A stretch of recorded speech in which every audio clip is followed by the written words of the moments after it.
Immunisation मतलब टीकाकरण। तो इम्यूनाइजेशन क्या होता है? टीकाकरण होता है, और ये बचपन से शुरू हो जाता है। जब बच्चे छोटे होते हैं तो माँ बाप टीकाकरण कराने उनकी एक जिम्मेदारी हो जाती है कि उनको टाइमली अपने बच्चों का टीकाकरण कराना चाहिए। और अगर हम इसको मिस कर देते हैं, कोई भी टीकाकरण को मिस कर देते हैं, तो बच्चों की तबीयत या उनकी हेल्थ पे इश्यू आ जाता है। और ये आजकल बहुत आसानी से उपलब्ध है। हर डॉक्टर के पास, जहां बच्चा पैदा होता है वहां बच्चों का डॉक्टर भी होता है, वो ही आपको बता देता है। नहीं तो जच्चा बच्चा केंद्र आपके गांव में होंगे, वहां पर ये टीकाकरण बहुत आसानी से उपलब्ध मिलते हैं। अगर हम बच्चों को ये टीकाकरण मिस करते हैं या उनको कोई भी वैक्सीनेशन नहीं लगती है, तो बीमारियों के शिकार बन सकते हैं। क्यों? क्योंकि उनकी जो रोग प्रतिरोधक क्षमता है वो कमजोर हो जाती है, और वो किसी भी वायरस या बैक्टीरिया से लड़ने के लिए सक्षम नहीं होते हैं। इसलिए टीकाकरण कराना बहुत जरूरी है। ये हमारे बच्चों की जान नहीं, पर हमारे बच्चों के आसपास जो बच्चे उनके साथ खेलते हैं उनके लिए भी जरूरी है। क्योंकि अगर हमें कोई इन्फेक्शन, हमारे बच्चों को कोई इन्फेक्शन होगा, तो उनको भी होने के चांसेस हो सकते हैं। बिना टीकाकरण के अगर अगर हमें अपने बच्चों की जान अगर उनको इन बीमारियों से बचाना है, तो उनकी रोग प्रतिरोधक क्षमता को बढ़ाना है। उनके लिए अच्छा आहार, अच्छा खान पान सब करना है।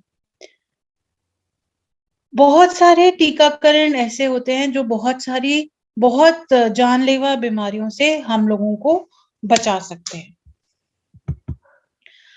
क्यों? क्या रीजन है हमें टीकाकरण क्यों कराना चाहिए?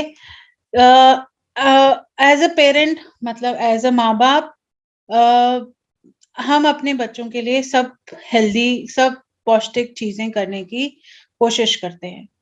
किसी भी बीमारी से बचाने के लिए हम जी जान मेहनत कर कर उनको बचाते हैं। तो हमें टीकाकरण कराना बहुत जरूरी है। बहुत सेफ है, बहुत इफेक्टिव है टीकाकरण। बहुत मेडिकल लोगों ने, अच्छे लोगों ने इसको बनाया हुआ है, सेफ तरीके से बनाया हुआ है, ताकि हम अपने बच्चों को अच्छे से हर बीमारी से बचा सकें। इसकी कोई ऑर्गेनाइजेशन होती है, कोई पीडियाट्रिक बच्चों की ऑर्गेनाइजेशन होती है, इंडियन एकेडमी पीडियाट्रिक एक ऑर्गेनाइजेशन है। उन सब ने इस टीकाकरण को, जितना भी टीकाकरण अभी मैं आपको आगे जाकर चार्ट दिखाऊंगी, उस टीकाकरण को अपने अप्रूव कर कर हम हमारे तक पहुंचाया है, ताकि हम अपने बच्चों को टीका टाइम से, और कौन कौन सी वैक्सीनेशन जरूरत है उसकी एक चार्ट भी बनवाई है। जब माँ हॉस्पिटल से डिस्चार्ज होती हैं तो ये चार्ट उनको मिलता है, ताकि वो अपने बच्चों को वैक्सीनेशन लगा सके। कोई भी सीरियस इलनेस, कोई भी सीरियस बीमारी से, या कोई भी कॉम्प्लिकेशन जो बीमारियों से होती है, इससे भी बच सकते हैं। अगर हम टीकाकरण नहीं करते हैं अपने बच्चों का, तो क्या कॉम्प्लिकेशंस, क्या उनको और खतरनाक बीमारियां लग सकती हैं, जैसे पैरालिटिक अटैक हो सकता है, सुनने की प्रॉब्लम हो सकती है, टांग और उनके हाथ पैर काम करने बंद हो सकते हैं, ब्रेन काम करना बंद हो सकता है। कहीं कहीं बच्चों को अगर जब टीकाकरण नहीं होता तो उस बीमारियों से उनकी मौत भी हो जाती है। ऐसे इसलिए हम कहते हैं कि टीकाकरण, वैक्सीनेशन बहुत जरूरी है। मीजल, मम्स की भी वैक्सीनेशन बहुत आसानी से मिलती है आजकल, और ये दो बीमारियां बहुत पहले जानलेवा तक बन गई थी। पोलियो भी जानलेवा बन गई थी, तो इनकी वैक्सीनेशन आई है, और हम अब बच्चों को लगाते हैं तो ऐसी बीमारियों से बच्चे बच जाते हैं। टीकाकरण कराएंगे तो हम बीमारियों को का ग्राफ जो है वो नीचे लेकर आएंगे। हम अगर टीकाकरण गांव-गांव में भी बच्चों को बताएंगे कि इसका टीकाकरण बहुत जरूरी है, तो गांव में भी बच्चे हर एक बीमारियों से बच सकते हैं। अगर माँ बाप नहीं चाहते हैं कि वो बच्चा वैक्सीनेट हो, तो उनकी रोग प्रतिरोधक क्षमता को बढ़ाएं, नहीं तो बीमारियों का खतरा बहुत ज्यादा हो जाता है। अगर बच्चे वैक्सीनेटेड नहीं होते हैं तो वो दूसरों को भी वो बीमारी फैला सकते हैं। ये एक वैक्सीनेशन चार्ट है। इसमें सबसे पहले जब माँ को डिस्चार्ज मिलता है तो बीसीजी का इंजेक्शन लगता है, जो आपके टीबी और ब्लैडर कैंसर के बारे में उसको प्रिवेंट करता है। तो वो बचपन में ही पहली डोज उसकी लगती है, बीसीजी का इंजेक्शन लगता है। फिर हेपेटाइटिस बी का इंजेक्शन लगता है। वो भी 4 हफ्ते, जब पहला डोज जो होता है वो जब जन्म होता है तब लगता है। दूसरा डोज लगता है जब एक डोज और दूसरे डोज में 4 हफ्ते का गैप हो, मतलब 1 महीने का गैप हो। और फिर 8 महीने का तीसरा डोज लगता है। इसके 3 डोज लगते हैं। पोलियो 5 साल तक हर महीने लगते हैं, शायद हर महीने ड्रॉप्स दिए जाते हैं। पहले बर्थ, अब इंजेक्शन आ गया है तो पहला बर्थ में जब वो जन्म लेगा, फिर दूसरा डोज लगता है 4 हफ्ते बाद, और फिर तीसरा डोज लगता है दूसरे डोज के 4 हफ्ते बाद। 3 डोज लगेंगे। इंजेक्शन आजकल आ गया। अगर ड्रॉप्स बना रहे हैं तो 5 साल तक ड्रॉप्स पिलाने हैं बच्चों को। फिर आता है डीपीटी। डी मतलब डिप्थीरिया, टेटनस और पर्टोसिस। ये 3 बीमारियों से बचाता है। ये जन्म के 6 हफ्ते बाद लगता है। दूसरी डोज 6 हफ्ते, जब पहली डोज लगती है तो उसके 4 हफ्ते बाद। फिर तीसरी डोज लगती है दूसरी डोज के 4 हफ्ते बाद, और फिर 6 महीने बाद। और बूस्टर लगता है, जो 2 बूस्टर इसके लगते हैं। तो चौथी डोज है वो लगती है तीसरी डोज के 6 महीने के बाद, और 5वीं डोज लगती है चौथी डोज के 3 महीने बाद। ये 2 बूस्टर्स डोज इसकी होनी बहुत जरूरी है। HIV होता है इन्फेक्शन कॉज बाय बैक्टीरिया। कोई भी बैक्टीरिया से इन्फेक्शन होने की वजह से हम HIV का इंजेक्शन लगाते हैं। वो जन्म के 6 हफ्ते बाद लगता है। दूसरी डोज पहली डोज के 4 हफ्ते बाद, तीसरी डोज दूसरी डोज के 4 हफ्ते बाद, फिर उसका एक बूस्टर लगता है 6 महीने बाद। फिर पीसीवी निमोनिया से बचाता है। 6 हफ्ते पे लगता है पहला, दूसरा 4 हफ्ते पे लगता है पहली डोज के 4 हफ्ते बाद, फिर तीसरा डोज दूसरी डोज के 4 हफ्ते बाद, और फिर बूस्टर 6 महीने पे लगता है। आरवी होता है सिवियर डायरियल इन्फेक्शन। कोई भी डायरियल इन्फेक्शन से, डिजीज से हमें बचाने के लिए आरवी एक होता है, वो लगता है इंजेक्शन।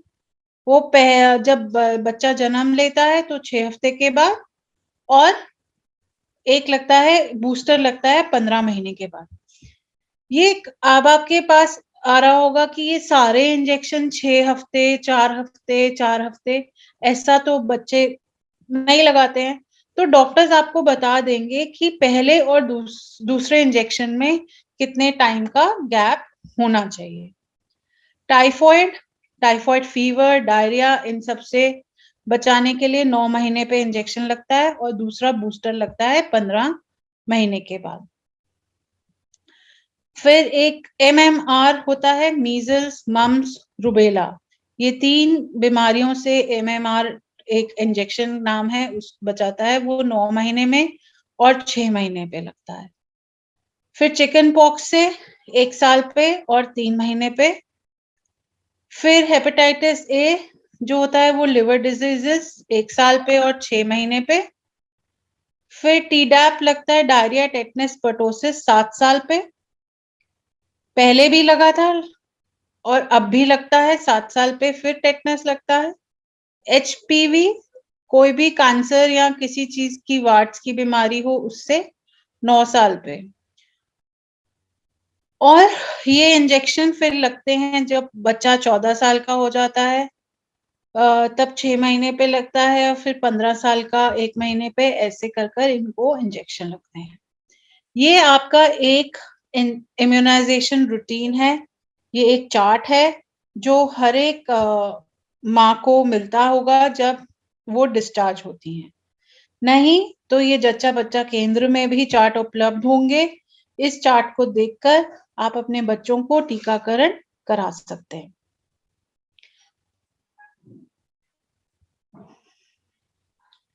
ये हमारा एक टॉपिक था आज का। फिर हमारा जो दूसरा टॉपिक है ये हमारा न्यूट्रिशन पे है, मतलब आहार। क्या कैसे आहार हमें खाना चाहिए। न्यूट्रिशन क्या होता है? वो प्रोसेस, वो जो खाना हम खा रहे हैं उसको एनर्जी में कन्वर्ट करना, हमें ताकत देना किसी काम को करने के लिए, उसको हम न्यूट्रिशन कहते हैं। ये बहुत सारे हम काम करते हैं रोजमर्रा की जिंदगी में, तो हमको वो काम करने के लिए एनर्जी देना, उसको हम न्यूट्रिशन कहते हैं। ये एनर्जी हमें कहाँ से मिलती है, ये ताकत हमें कहाँ से मिलती है? हम आपको अपने खाने से मिलती है। तो हमें खाना बहुत जरूरी है। खाना हमारी एनर्जी में कन्वर्ट होता है और हम काम करते हैं, ये तो अभी मैंने आपको बताया।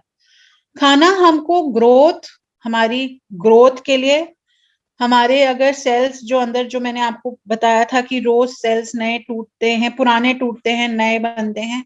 वो नए कैसे बनेंगे? जब हम अच्छा खाना खाएंगे तो हमें रिपेयर के लिए और हमारे को हमारी लाइफ को अच्छे से चलाने के लिए, अच्छी सेहत देने के लिए, तो इसको हम न्यूट्रिशन कहते हैं। अच्छा आहार बॉडी में हर एक nutrients, vitamins, minerals, protein, carbohydrate, fat, इन सब से हमें मिलता है।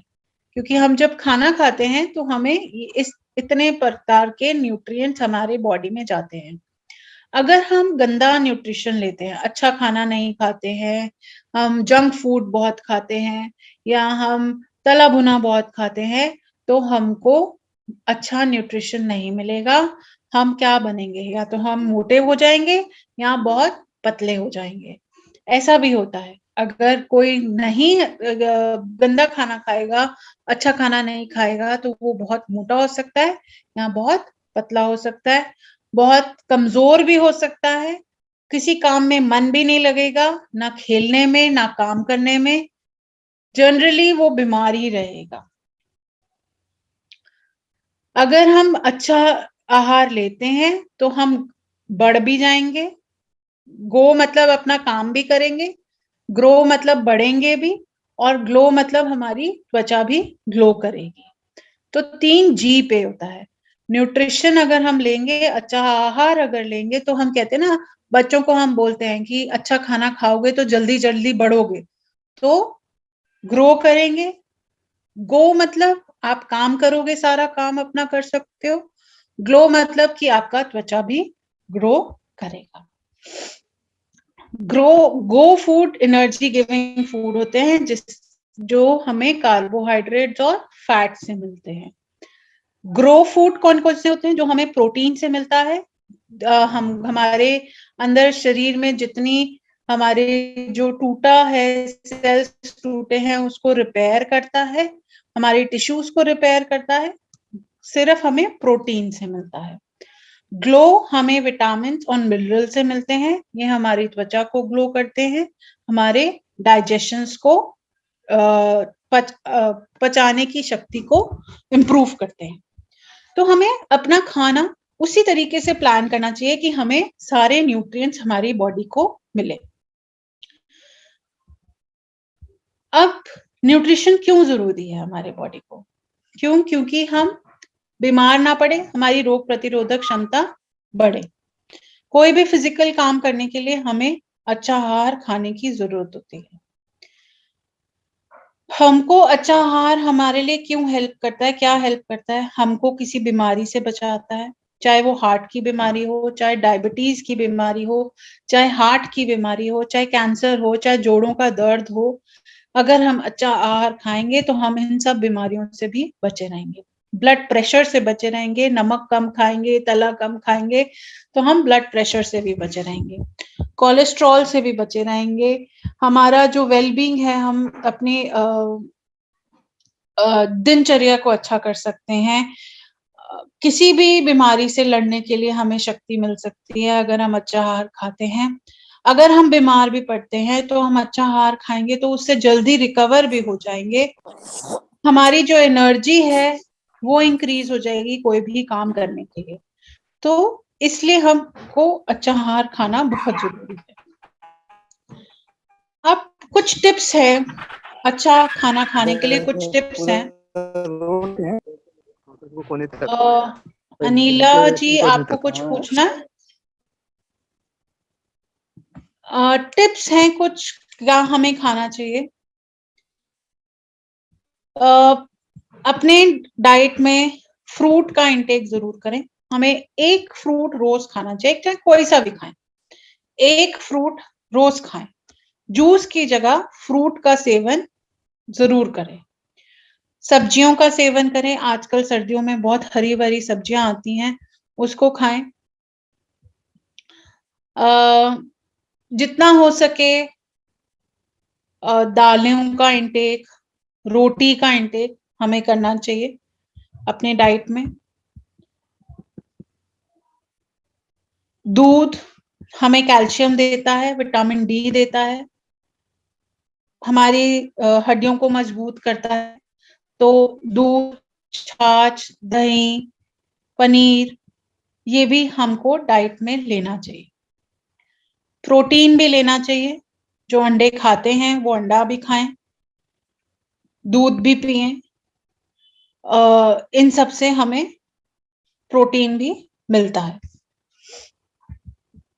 ये एक ट्रायंगल है कि हमें सबसे कम क्या खाना है और सबसे ज्यादा क्या खाना है। ट्रायंगल की चोंच होती है, उसमें हमें तेल, हमारा बटर, हमें फ्राइड जंक फूड कम खाना है। फिर उसके बाद आता है हमारे को जो हमें ठीक ठीक मात्रा में खाना चाहिए, वो आता है हमारा दूध, डेयरी प्रोडक्ट्स, जो हमें 1 से या 2 बारी दिन में लेना चाहिए। पानी का इंटेक, 5 से 8 ग्लास पानी पीना चाहिए। अंडा अगर हम खाते हैं तो 1 बारी, या कोई भी प्लांट प्रोटीन जैसे पनीर हो गया वो दिन में 1 बारी। दालें दिन में 1 से 2 बार। नट्स मतलब बादाम, अखरोट दिन में 1 बार या 2 बार। रोटी, चावल दिन में 2 से 4 बार खा सकते हैं। ऑयल, प्लांट ऑयल जैसे अब घी, सॉरी बटर तो मना है। तेल अगर आप डालते हैं तो 2 से 4 सर्विंग्स तेल डाल सकते हैं। बहुत लोग गांव में बहुत ज्यादा तेल खाते हैं, पर 2 से 4 बारी सर्विंग, मतलब टीस्पून जो चम्मच होता है उसका सर्विंग होता है। आप सब्जी में डालें, रोटी पे लगाएं, बस 2 चम्मच या 4 चम्मच से ज्यादा आपके शरीर में नहीं जाना चाहिए। वेजिटेबल और फ्रूट जितना हो सके आप उतना खाएं। 3 बारी, 6 बारी, 8 बारी, जितना हो सके खाएं। ये सब करने के बाद रोज आधा घंटा वॉक या कोई भी एक्सरसाइज करनी भी बहुत जरूरी है। तो हमको अच्छा न्यूट्रिशन, अच्छा आहार मिल सकता है। समझ आया आप सबको?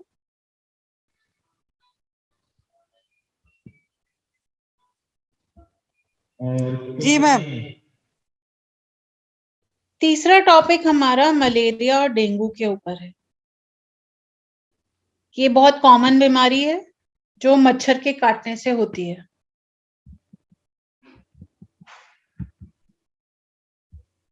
मलेरिया एक ऐसी बीमारी है जो मच्छर के काटने से होती है। जिसको मलेरिया है वो बीमार पड़ता है, उसको बुखार आता है, ठंड लगती है। क्या लक्षण दिखते हैं? मलेरिया, बुखार आया, ठंड लगी, इजी नहीं महसूस होगा, वो बेचैन सा रहेंगे, सिर में दर्द होगी, नोजिया, वॉमिटिंग वॉमिटिंग भी आएगी, जी भी मचलाएगा, डायरिया भी हो सकता है, पेट में दर्द होगी, जोड़ों में, मसल्स में दर्द होगी, हार्ट रेट बढ़ेगा, खांसी भी लग सकती है। तो ये मलेरिया के लक्षण है अगर मच्छर के काटने से मलेरिया होता है। मलेरिया मच्छर के काटने से होता है और ये मच्छर कहाँ पनपते हैं? ये मच्छर गंदगी में पनपते हैं।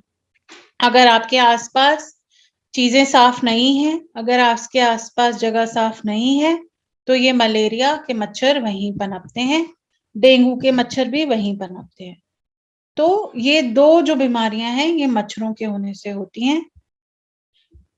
इसमें बुखार, ठंड लगना, सिर दर्द होना, नोजिया, वॉमिटिंग, जोड़ों में दर्द, ये सब लक्षण हमें दिखते हैं।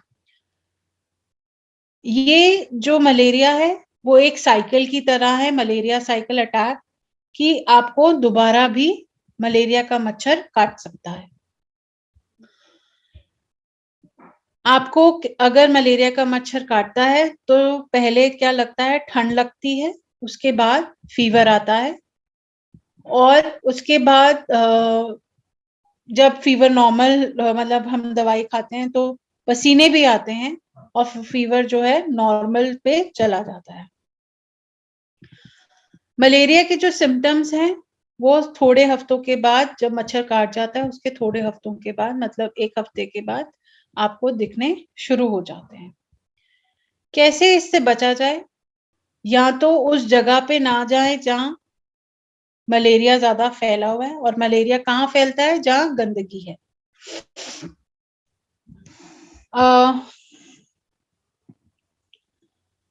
अपने आप को मलेरिया के मच्छरों से बचाने के लिए या डेंगू के मच्छर से बचाने के लिए अपनी फुल स्लीव्स की कपड़े पहने, बच्चों को भी पहनाएं, फुल बाजू के शर्ट, टी शर्ट, पजामा, ये सब पहने, अपनी स्किन को कवर कर कर रखें। बाहर जाते हैं तो मॉस्किटो रेपेलेंट लगाकर जाएं। मॉस्किटो रेपेलेंट मार्केट में अच्छे से उपलब्ध है, उसको या तो आप अपने कपड़े पे भी लगा सकते हैं या डायरेक्ट स्किन पे भी लगा सकते हैं। मच्छर से बचने के लिए रात को सोने से पहले मच्छरदानी के अंदर सोए या कोई गुड नाइट लगाकर जरूर सोए जहां पर मच्छर बहुत ज्यादा होते हैं। ये एक मलेरिया की साइकिल है। पहला मच्छर अगर मलेरिया का पनपा, उसने एक इंसान को काटा, उसके लिवर पे इन्फेक्ट हुआ मलेरिया, खून में मलेरिया, ऑब्वियस सी बात है, कैसे पता चलेगा? जब ब्लड टेस्ट कराएंगे आप तो मलेरिया के लक्षण, मलेरिया का जांच पता चलेगा। खून में मलेरिया के कीटाणु हैं। कोई और मच्छर आकर काटा आपको तो उसने आपका ब्लड ले लिया तो वो भी मलेरिया का मच्छर हो गया और उसने दूसरे इंसान को काटा।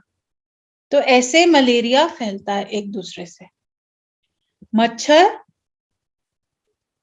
कैसे दूसरे मच्छर को इन्फेक्ट करेगा? आपके थ्रू करेगा। आपको मलेरिया के मच्छर ने काटा, आपके ब्लड, दूसरे मच्छर ने आपको काटा और उसने दूसरे इंसान को काटा, तो ये मलेरिया ऐसे फैलता है। ब्लड टेस्ट से हमें पता चलता है मलेरिया है। ट्रीटमेंट क्या होता है? जो डॉक्टर्स मेडिसिन प्रिस्क्राइब करते हैं आप उसको फॉलो करें। मलेरिया की वैक्सीनेशन लगवाएं। कुछ होम रेमेडीज है जैसे कि संतरा, अदरक, जितना हो सके पानी पिए, नीम के पत्ते, दालचीनी का पानी, ये सब हमें अपने डाइट में लेना चाहिए। डेंगू भी एक मॉस्किटो बॉर्न डिजीज है।